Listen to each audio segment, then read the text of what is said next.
Kumusta sa lahat mga kaibigan? Ito si Calavelor. Ngayon ipapakita ko kung paano maglipat ng mga larawan mula iPhone papuntang Windows. Para dito, buksan ang Microsoft Store sa Windows. Ganito.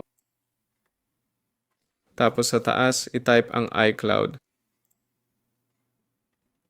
I-click ang Install, buksan ang iCloud at i-click ang Get Started. I-enter ang email at password ng iCloud mo, tapos i-enter ang code at mag-log in sa account. Pagkatapos, i-click ang Sync Photos. At makikita natin dito ang iCloud. Ang iCloud mismo. I-click ang Manage, o mas tama, i-click ang iCloud Photos, tapos i-click dito. I-click ang Download and Save to your PC.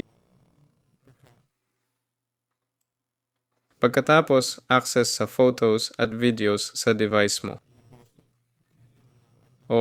I-click ko ang Enable. Tapos ito at yan, lagyan ng check at i-click ang Done. Pagkatapos nito, mag-sync na at makikita mo na dito ang mga larawan mula sa iPhone mo sa iCloud.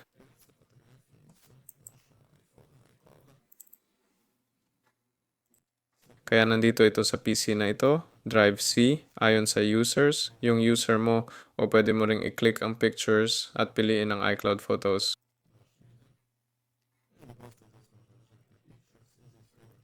Dito makikita mo yung mga larawan mo na nakasync. Kaya ngayon, nangyayari na yung synchronization o pwede mo ring buksan gamit ang Microsoft Photos. Makikita mo, nag-download na ng mga larawan, automatiko, ganyan. O pwede mo ring i-click, buksan sa Microsoft Photos. At dito, makikita mo na yung iCloud Photos mo. Yun lang. Ito si Velor. Mag-like, mag-subscribe sa channel. Paalam sa lahat.